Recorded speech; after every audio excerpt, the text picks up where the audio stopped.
Hai, aku Andrea Henriette dan di episode ADS kali ini aku akan membahas topik-topik yang sering terjadi dan sering didengarkan sama masyarakat, terutama anak-anak Gen Z, anak-anak Gen Z fresh graduate yang pengen terjun ke dunia properti. Nah, di sini aku akan bahas bersama Pak Frans dari PT API Indonesia yang sudah sering banget ya menghadapi banyak warna di dunia properti, termasuk anak-anak marketingnya gitu ya Pak ya. Ya. Sejauh saya tahu ya Pak, untuk mengawali karir biasanya untuk orang-orang yang baru mau mengawali karirnya ada istilah fresh graduate. Oke. Fresh graduate itu biasanya paling atas selalu marketing fresh graduate dipersilahkan. Oke. Nah tapi karena sekarang itu kan yang lagi gempar-gempar yang ngejar karir itu kan Gen Z Pak. Ya. Anak-anak seusia saya ke bawah. Oke. Nah sayangnya properti ini adalah hal yang sangat ditakutkan sama Gen Z Pak. Oke. Marketing properti. Oke. Marketing properti itu biasanya Gen Z ini kan kepada ketakutan Pak dengan alasan, duh properti pasti modalnya gede, aduh saya mau nyari market di mana nih, Ya. orang saya beli gorengan aja patungan, ya, biasanya oke, gitu. Oke. Ini biasanya kalau dari Bapak sendiri tuh, itu gimana sih Pak untuk Gen Z yang baru mau mengawali karirnya sebagai marketing agent? Oke. Anchor yang paling universal untuk semua Gen Z, millennial, baby boomers itu satu sebenarnya, yaitu UUD, ujung-ujungnya duit, ya kan? Oke. Nah, ketika kita mau melihat properti, sebenarnya kacamata dua, bisa bisnis, bisa investasi. Nah, kalau kita memang memulai sebagai fresh graduate, udah pasti kita lagi ngejar-ngejarnya penghasilan. Ya. Saya harus punya penghasilan banyak. Startnya bisa dari mereka yang memang sudah punya kerjaan, lalu mau cari extra income atau second business seperti itu, atau yang memang benar-benar fresh graduate masih meraba-raba mau kerja apa ya segala macam ya. Oh, tapi ngelihat ada peluang dari properti yang kalau dihitung-hitung, wah sekali closing nih gede banget nih, ya kan? Dan sebenarnya dalam tataran marketing banyak sekali marketing, ada multi level, ada asuransi, ada alkes atau apapun lah itu marketing freelance gitu ya. Mungkin nggak tahu SPG termasuk marketing atau enggak gitu ya. Cuman prinsipnya marketing properti, agent properti itu salah satu tingkatan marketing di banyak kategori yang secara nominal komisi itu paling besar. Oke. Iya dong. Ya, Kenapa? ya. Karena hitungannya simple. Kita bicara contoh rumah harga 1 miliar misalkan. 1 miliar tuh kalau di level properti itu masih murah. Masih Ya, terjangkau. masih Ya terjangkau. kan? Tapi kalau kita bicara saya mau jadi sales mobil misalkan. Jualannya mobil-mobil harga 1M ke atas. Oh, Atau start from 1M. luxury car Nah itu berarti. itu sudah masuk luxury car. Jadi Iya. secara pasarnya menjadi lebih sempit kalau kita bicara otomotif. Iya. Ya kan? Bahkan di kelas handphone aja misalkan. 10 juta itu udah mulai nyentuh-nyentuh flagship sebenarnya. Ya. Ya kan? Nah sedangkan kalau bicara 1M itu universal. Semua akan lihat properti 1M. Wah di mana saya bisa dapat properti 1M? Itu udah masuknya murah. Ya. Ya kan? Nah dengan melihat kenyataan itu aja kita kali 2% misalkan. Oke. 2% dari 1M berarti 20 juta. Sekali dapat 20 juta. Ini Oke. kasar ya. Iya, Kita iya. ngomong kasarnya. Nah, artinya kalau Gen Z, baby boomers, milenial semua UUD.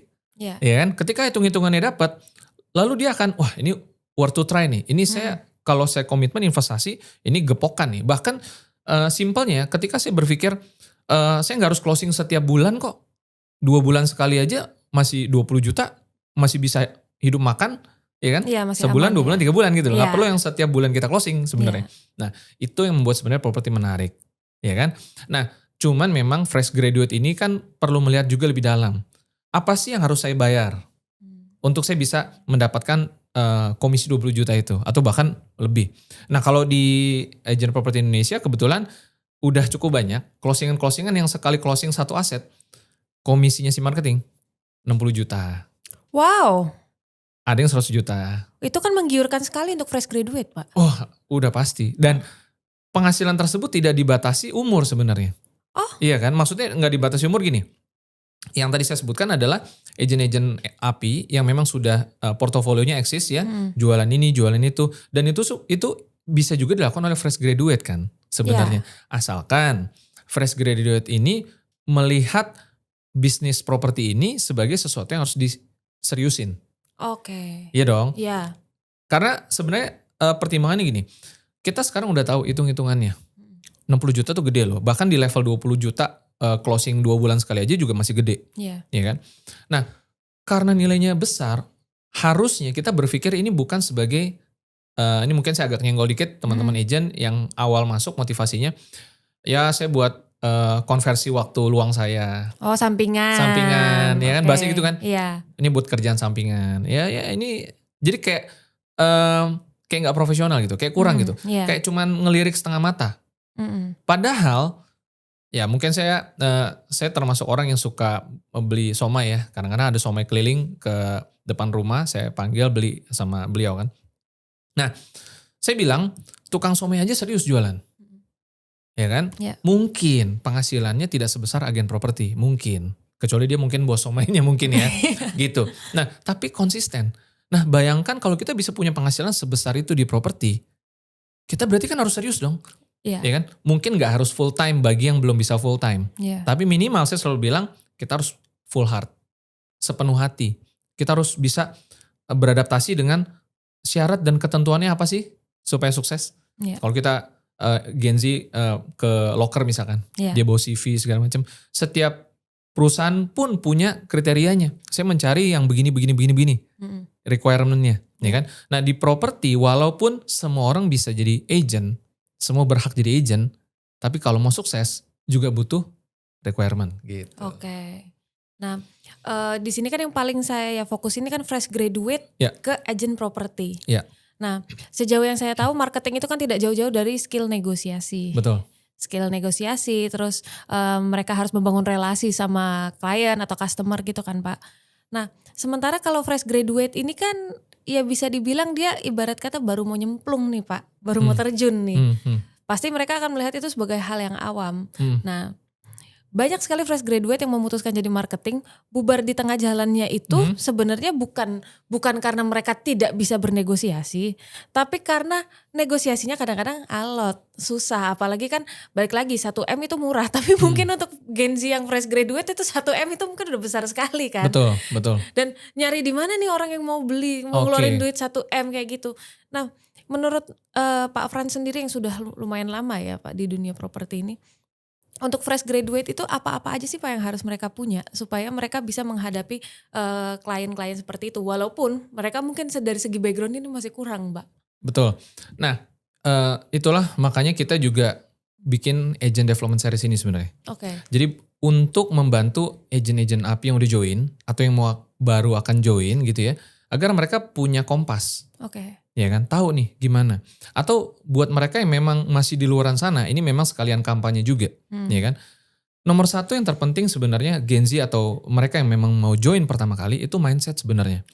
Nah, sangat wajar namanya manusia mengukur segala sesuatu dari sepatunya sendiri kan. Iya. Saya aja belum punya uang 1M contoh misalkan gitu, ya kan. Sehingga kadang-kadang kita sudah membangun peta mindset di pikiran kita, monster yang menakutkan buat diri kita. Suatu asas praduga gitu loh. Yang wah ini 1M saya aja gak bisa. Jangan-jangan orang lain gak bisa juga. Nah kadang-kadang itu yang seringnya muncul. Nah tapi saya akan jawab dengan pengalaman saya pribadi. Saya lama di multi level. Saya lama di agen asuransi. Dan ketika saya pengalaman marketing properti pertama kali. Saya menemukan suatu kenyamanan dan kemudahan yang luar biasa.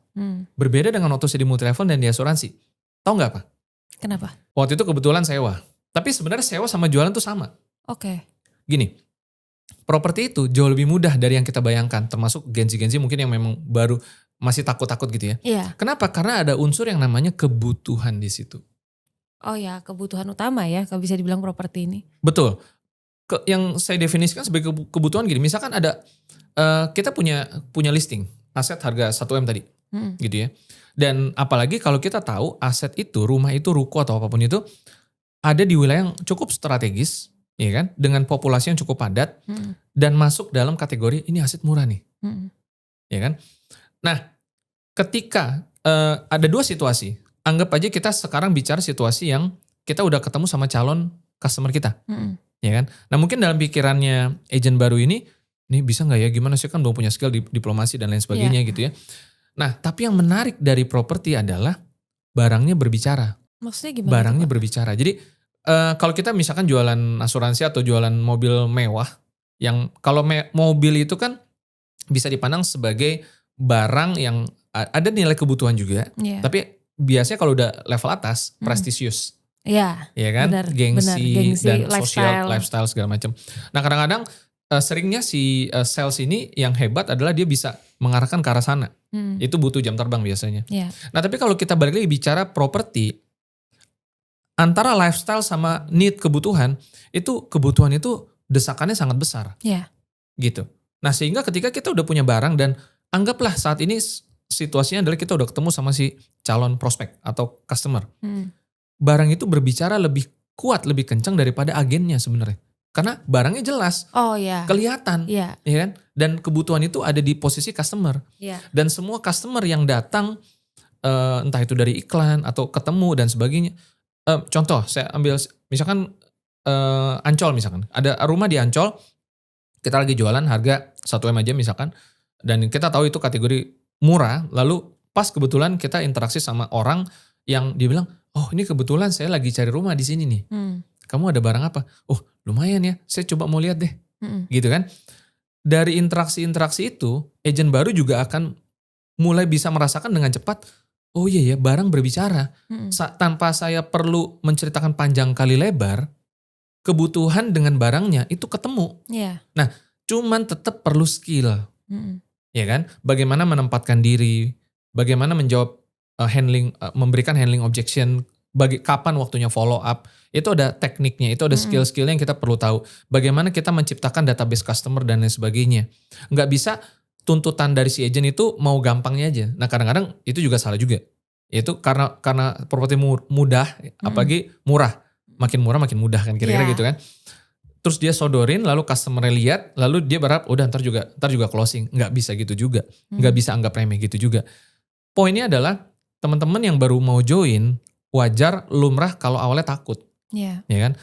Tapi itulah makanya butuh ikut training, dengerin nonton kita punya agent development series dan lain sebagainya. Ini peluang yang sebenarnya sangat lebar. oke, Kenapa? Karena balik lagi, properti itu suka tidak suka mau tidak mau. Kalaupun hari ini sepatu kita belum mampu belinya, karena memang kita mungkin fresh graduate atau apapun itu, di luaran sana semua orang pasti butuh properti. iya, Nggak benar. bisa enggak, orang mati aja butuh properti, Iya, 1 kali 2 gitu iya, kan. iya. Itu loh yang penting. Jadi nomor 1 mindset, itu penting. Ubah mindset itu dulu. Menurut Bapak, personal branding itu penting nggak? Oh penting, penting juga, betul. Nah, fresh graduate, Gen Z yang fresh graduate ini kan mereka belum punya personal branding, Pak. Oh betul, bisa Nah. dibangun ya. Nah, gimana cara bangunnya? Sementara mereka itu kan terjun aja baru-baru. No, Betul. what should I do nih? Aku harus gimana nih? Betul. Terkait personal branding mungkin tadi sosmed atau LinkedIn atau apa itu gimana Pak? Karena biasanya kan membangun personal branding itu bukan waktu singkat, Pak. Betul. Di zaman dulu, zaman masih offline lah, sebelum internet, sebelum iklan dan lain sebagainya, bangun personal brand mungkin memang kerja keras kali ya. Ya. Tapi kalau sekarang minimal kita harus tahu bagaimana buka akun di sosial media, di YouTube, TikTok dan sebagainya. Kalaupun kita belum terbiasa tampil depan kamera untuk bicara, paling enggak kita harus mulai membangun personal brand yang paling minim itu adalah, kan personal brand itu intinya gini, bagaimana orang bisa tahu bahwa kita ini memang serius di pekerjaan kita. Ya dong. Kita punya barang bagus. Tapi ketika, simpel aja, secara kebetulan ataupun sengaja ataupun tidak sengaja, calon customer kita ngelihat kita punya Facebook. Ya. Kita nawarin dia tadi atau kemarin rumah. Di Facebook dia jualan yang lain. Misalkan. Iya, iya. Loh ini sebenarnya jualan apa nih? Iya. Ya kan? Iya, iya, Nah iya. itu bisa menciptakan si calon customer itu pada akhirnya berpikir, kayaknya saya harus cari agen yang lebih serius deh. Meskipun memang saya butuh rumahnya, siapa sih yang nolak servis? Iya. Ya kan? Ketika kita udah ada satu agent yang buat kita nyaman, kita nih kalau saya pribadi, saya malas cari agent terlalu banyak. Iya. Yang memang udah feel good, ya saya minta tolong dia aja. Iya. Gitu. Nah itu kan personal brand. Ya kan? Jadi dari hal-hal kecil, ditambah lama-lama nanti teman-teman bisa belajar lebih jauh lagi bagaimana bikin konten dan sebagainya. Supaya kita punya profesionalisme di publik itu, di kacamata publik bisa makin naik. Oke. Itu sih. Nah, terus ini paling sering saya temukan di Gen Z yang fresh graduate ya Pak. Antara mereka yang tidak bisa membedakan soft selling dan hard selling. Ini kan kalau saya lihat untuk dunia marketing lumayan bahaya ya Pak. Betul. Nah kalau dari Bapak sendiri gimana? Itu kan mempelajarinya juga bukan waktu singkat. Hard selling dan soft selling tuh gini. Kalau hard selling itu kan kita tiba-tiba langsung jualan. Ya. Tiba-tiba ngomongin barang, tiba-tiba ngomongin jasa. Soft selling itu sebenarnya jalan berputar sebenarnya. Gimana orang feel good dulu, ya kan? Minimal dia tahu kita ini agent misalkan. Tanpa kita harus tiba-tiba datang ngomongin, nih gue ada barang bagus, lu mau beli nggak? Itu nggak seni banget. Yeah. Makanya mungkin saya dulu kan orang agen asuransi kan. Banyak agen asuransi yang juga pada akhirnya kejebak di area itu, ya kan? Jadi dia mulai dimusuhin lah. Oh, oke. Ya kan? Karena apa? Tiap kali datang lu ngomongin asuransi mulu dah. Kira-kira gitu, ya kan? Jadi seninya kurang. Nah itu memang bagian dari seni juga. Cuman sebenarnya kan poinnya gini. Kalau kita mau memahami bagaimana hard selling dan soft selling, paling simple. Kira-kira saya mau diperlakukan seperti apa sebagai nasabah atau sebagai customer, calon customer dalam hal menawarkan. Nah kita mulai dari situ aja. Ya kan? Nah balik lagi, kebetulan kalau properti ini nggak perlu hard selling gimana-gimana sebenarnya. Contoh, saya ambil contoh. Misalkan kita batasannya itu ada aset, sekarang misalkan di Green Lake deh, rumah di Green Lake City, dan kebetulan kita punya temen juga yang di Green Lake City misalkan. Ya kan? Paling gampang kan kita berpikirnya kalau ada rumah di situ, mana tahu orang di situ juga mau nambah. Iya. Ya kan? Nah, properti itu sebenarnya nggak butuh presentasi banyak-banyak. Cukup kita kasih tahu dia, bro, besok kalau lu cari rumah, mau nambah nih di Green Lake nih, misalkan ya mungkin lu punya anak atau apa, ya tergantung kondisi obrolannya gitu ya. Lu bisa info gue, karena gue kebetulan ada. Okay. Ya kan? Kalau mau tahu, ya nanti gue bisa kirim WA. Atau kalau sekarang kita udah punya aplikasi. Ya kan? Oh ada aplikasinya? Kita ada aplikasi. Aplikasi apa? Asset Hub. Asset Hub? Betul. Saat ini baru ada di Play Store. Coming soon web client dalam 2 bulan ke depan. App Store terakhir lah. Untuk iPhone. Kalau sekarang kan baru Android aja. Oh Apple nanti belakangan. Belakangan. Nah itu isinya kira-kira barang-barang properti yang kita pasarkan. Barang-barang ada property. Lelang, ada CC, ada secondary juga ada. Nanti ke depan primary juga ada juga. Oke. Ya, nah kita bisa perkenalkan ke arah sana. Jadi landingnya itu lebih soft. Enggak yang bro nih gue ada flyer, lu kira-kira butuh rumah gak sih? Kurang artnya kurang gitu loh. Ya kan? Nah dan juga kemudian kita kan perlu belajar menggali kebutuhan si calon customer kita. Ya kan? Jadi sebenarnya jualan itu kalau kita udah bicara hard selling sama soft sellingnya yang paling gampang kita dengerin atau gali dia. Kita bisa tanya. Misalkan contoh, misalkan dia keluarga baru lah. Keluarga baru. Baru married misalkan. Dan mungkin kita tahu tadinya dia tinggal sama orang tua gitu ya.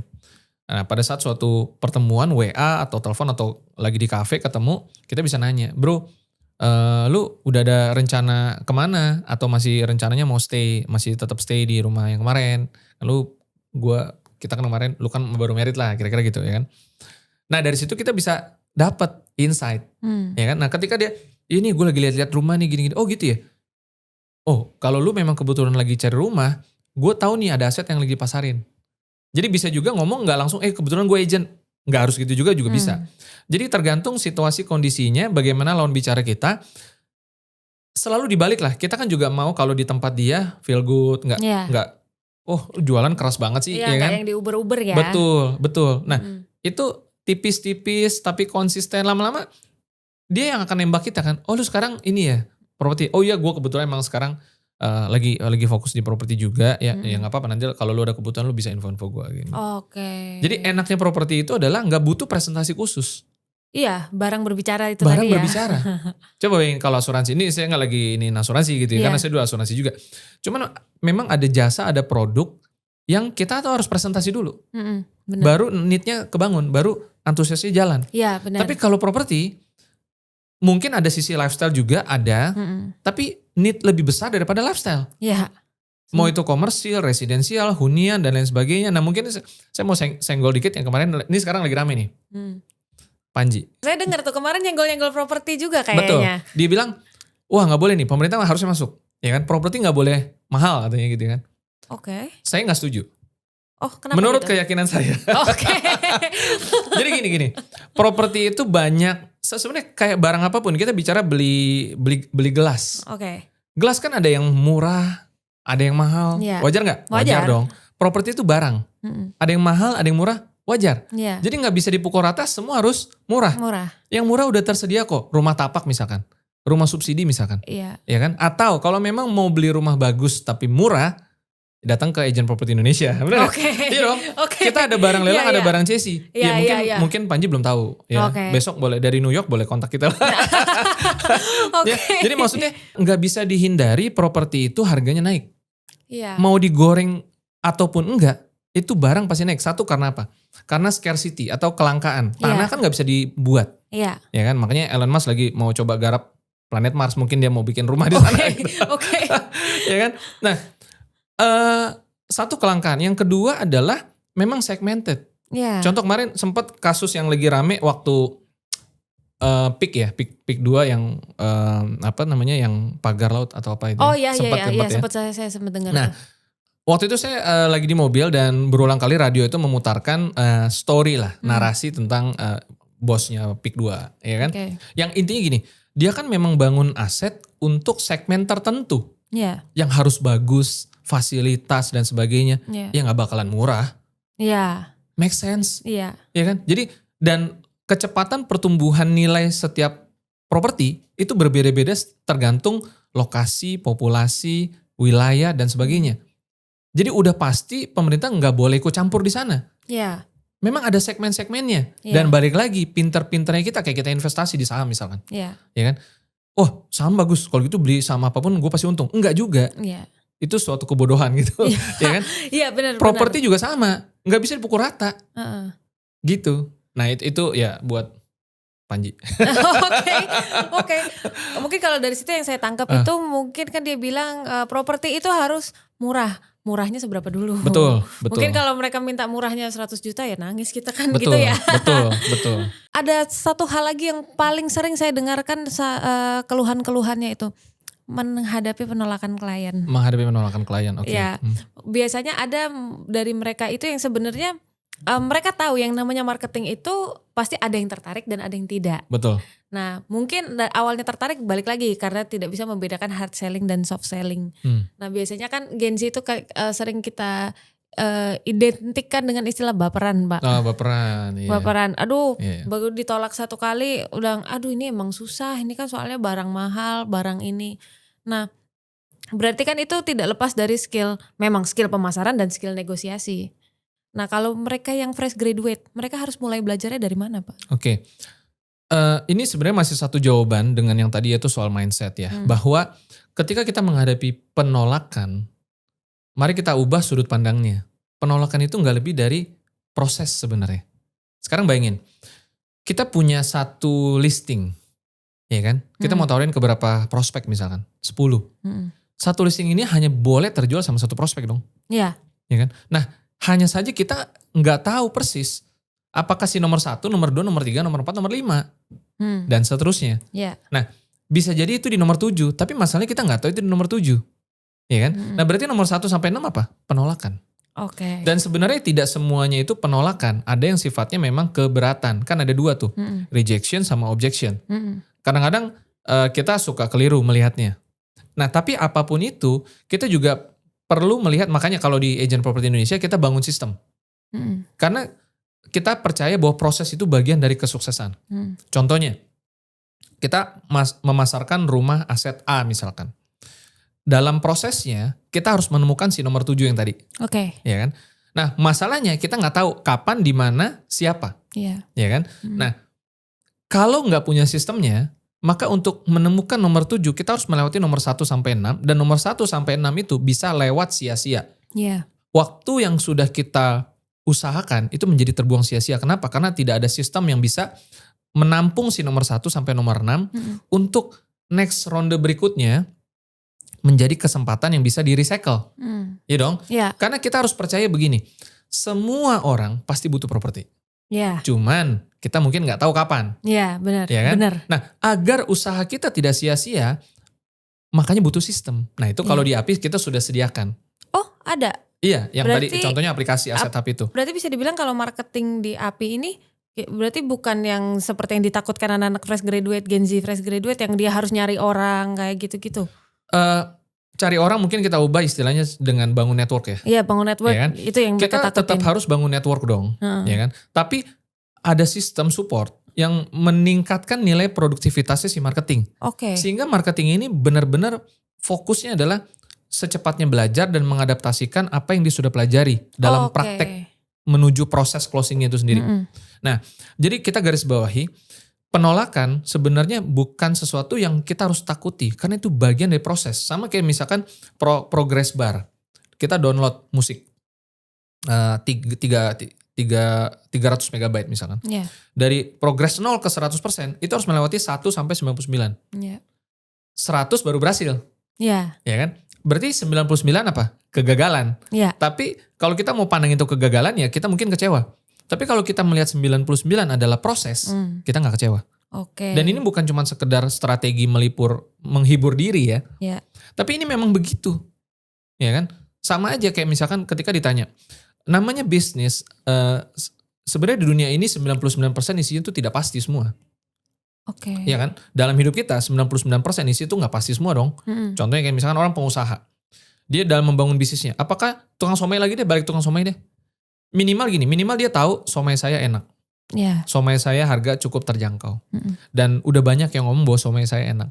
Sehingga saya punya keyakinan, kalau saya keliling dan ada orang yang suka somai, dan punya uang untuk beli, dia pasti akan beli somai saya. Iya. Masalahnya, siapa, kapan, di mana, saya nggak tahu. Nah. Tapi karena dia udah punya keyakinan akan bisnis somainya dia jalan. Iya. Ya kan? Dan dia terus jalan. Keyakinan dia tidak memudar. Karena itu, konsisten itu akhirnya membuahkan hasil. Dia pergi pagi, closing dia sore. Berarti dari pagi sampai dengan sore itu, dia gagal. Kalau kita mau pandang itu sebagai kegagalan. Tapi dia tidak melihat itu sebagai kegagalan. Dia melihat itu sebagai proses. Nah, jadi penolakan sebenarnya bukan penolakan, tapi proses. Nah, itu yang perlu dipelajari sama teman-teman yang baru gabung. Baru mau gabung berarti Betul. bisa dibilang untuk awal masuk di properti itu untuk mereka yang baru mulai lah, berarti kita awalinya dengan mindset dulu ya. Mindset dulu, terus mungkin upgrade skillnya mungkin di lapangan berarti ya betul, Pak. Kalau betul. itu Learn by doing. Learn by doing, nanti berarti untuk seiring berjalannya waktu bersamaan dengan skill, mindset, dan evaluasi dong pasti ya. Betul. Pasti kan akan sangat banyak evaluasi. Betul. Tapi saya penasaran banget nih, marketing di properti itu mereka punya tim berarti? Marketing di properti punya tim. Kalau di agent properti Indonesia ya kita sebutnya tim. Tim ya? Ya kan? Karena kalau di sini kita fokusnya adalah marketing itu benar-benar pure jualan aja. Jadi dia nggak lagi cari listing. Jadi tapi kalau di luar memang banyak masih marketing properti yang tugasnya 2. Dia cari dulu listingannya, udah dapat dia pasarkan.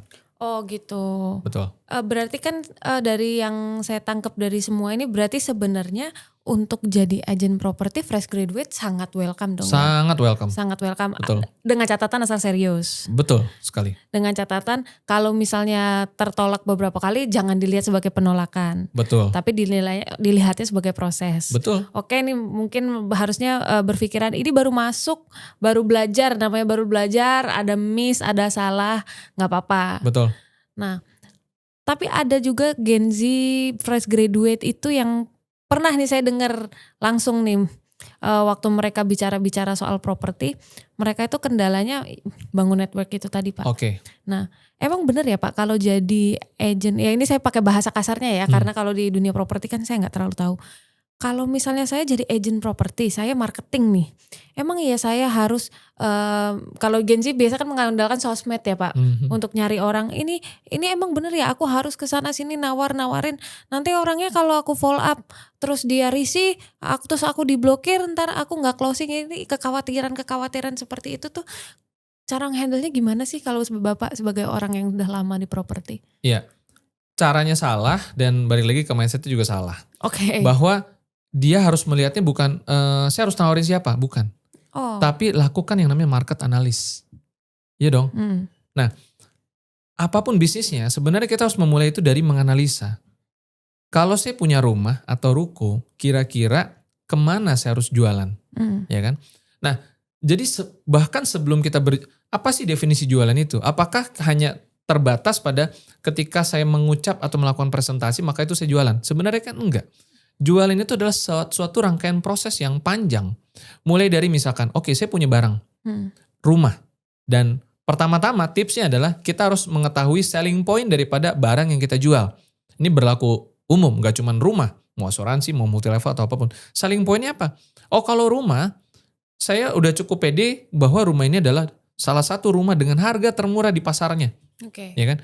Nah ketika kita sudah pede dengan selling point itu, berarti harusnya kita tinggal kemudian bangun apa? Langkah berikutnya. Iya. Yaitu melakukan, kalau saya sebutnya market analysis. Caranya gimana? Misalkan kita mulai ngobrol dengan orang-orang yang ada di sekitar. Contoh, paling gampang rumah itu atau properti itu adalah nawarin yang memang ada di sekitar. Paling gampang, ya kan? Karena kita deh misalkan, kita orang tua yang umurnya 50, kadang-kadang udah anak beliin aja di klaster sebelah deh, atau apa gitu kan. Atau karena ini udah nyaman, ada yang saudara dari luar daerah, kita rekomendasinya kan paling gak jauh-jauh, lu tinggal deket sini aja.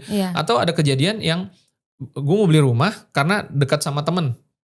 Banyak kayak gitu-gitu kan.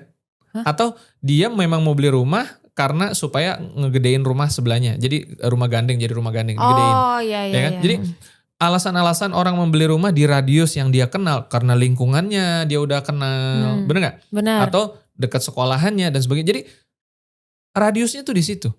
Nah maka ya sudah pasti, sudah barang tentu kalau misalkan meskipun kita fresh graduate, kita harus paham. Ketika kita udah masuk ke dunia kerja, dunia bisnis, kita harus mulai belajar keluar dari zona nyaman. Nah Ya itu. kan? Zona nyamannya yang artinya apa? Nggak mungkin, nggak cuma jual rumah teman-teman. Kalau kita misalkan jualan apapun, kita hanya mau jual kepada orang yang kita kenal aja, itu namanya belum jualan. Itu belum dagang, itu belum berbisnis. Itu belum kerja. Oke. Iya dong, itu you cuma mau main-main gitu loh. Iya. Ya kan, saya cuma mau sama teman saya, nggak bisa. Orang yang kita nggak kenal jumlahnya lebih banyak. Iya. Tidak menutup kemungkinan salah satu dari mereka pasti butuh properti. Betul. Saya ingat pernah diceritakan sama salah satu agen asuransi udah lama sekali. Awal dia jualan asuransi, caranya adalah dia cuma bagi kartu nama. Ya, itu yang Networking. Iya, networking Ya kan? seperti itu. Artinya bagaimana orang mengenal bahwa kita nih jualan somai. Kayak tadi orang keliling, dia nggak dibeli, tapi dia keliling terus. Coba bayangin dia kelilingnya cuma seminggu sekali. Orang lupa sama dia. Iya. Tapi kalau udah, saya nggak beli si somai tadi, tapi saya tahu setiap jam 4 kalau ke dia lewat ya.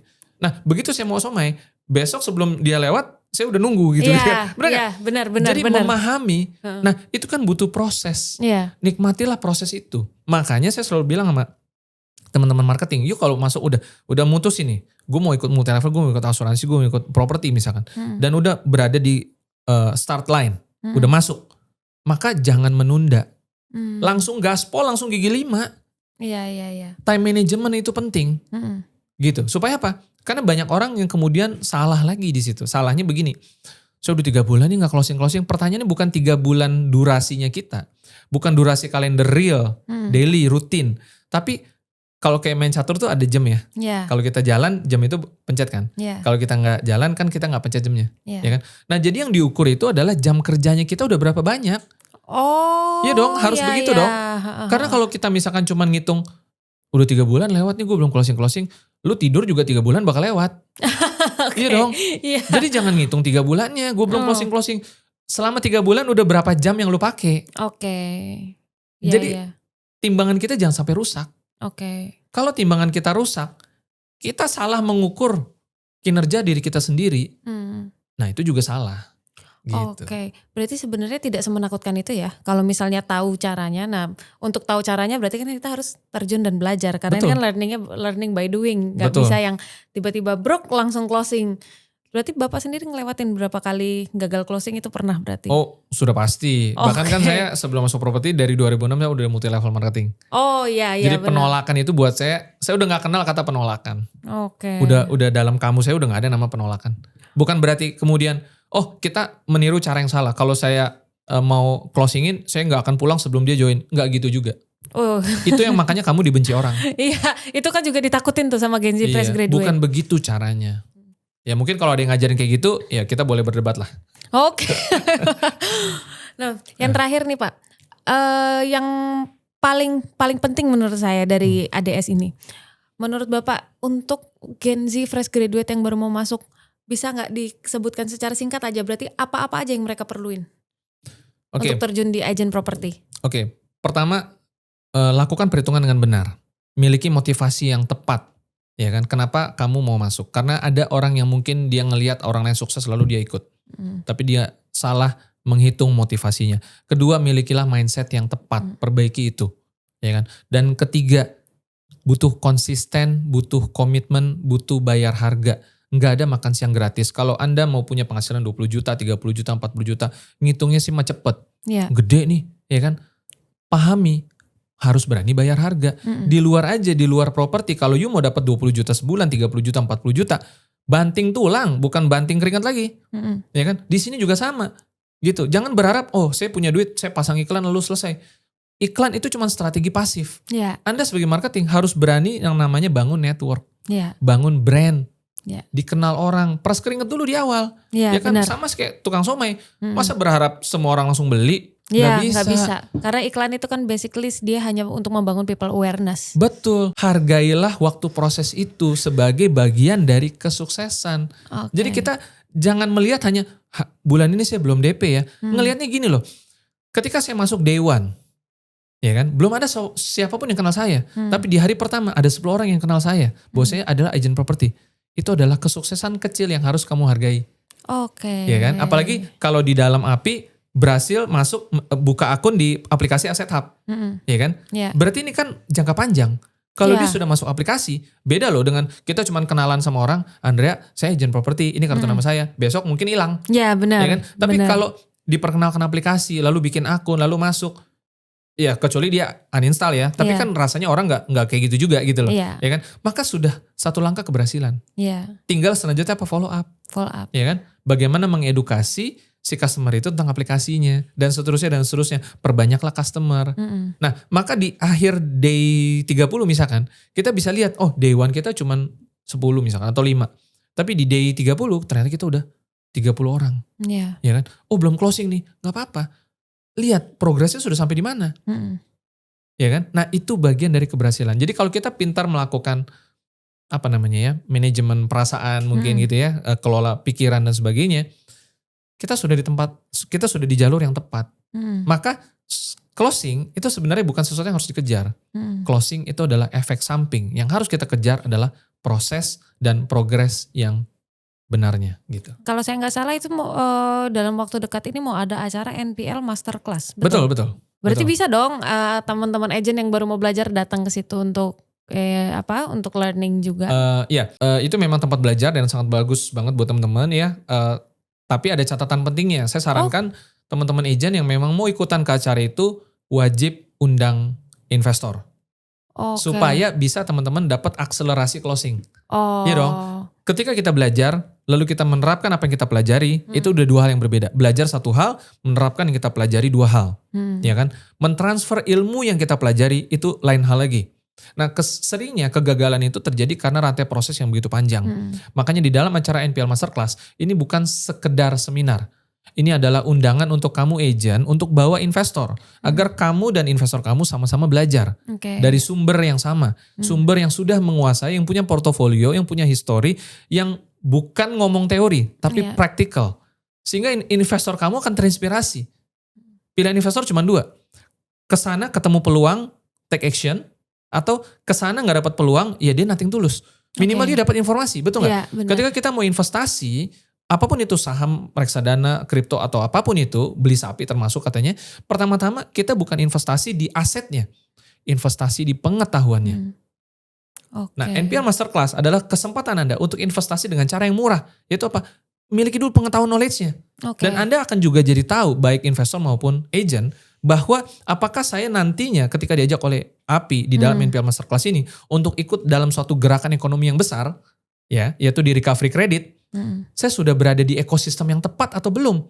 Itu akan terjawab di NPL Masterclass. Oke, acaranya kapan ya itu Pak? 24 Januari. 24 Januari lokasinya di? Betul, di Hotel Peninsula dan ini tiketnya udah running terus ya, bentar lagi habis, makanya cepetan. Oh berarti kalian harus rebutan ya teman-teman agent semua, ini harus rebutan daripada nanti kehabisan. Kalian akan kehilangan kesempatan belajar yang lumayan baik ya. Oke, terima kasih banyak Pak Frans. Berarti teman-teman agent semua di sini kita tahu ya, ternyata dunia properti itu tidak segitu menyeramkan, terutama untuk Gen Z dan fresh graduate ya Pak. Betul. Asal mau belajar, asal mau serius, ternyata semuanya bisa dicapai. Oke, untuk teman-teman agent semua, terima kasih untuk perhatiannya sudah nonton sampai selesai. Jangan sampai kelewatan episode-episode ADS yang lainnya, karena next episode kita akan membahas hal-hal yang jauh lebih menarik lagi seputar dunia properti. Saya Andrea Henrietta, thanks for watching.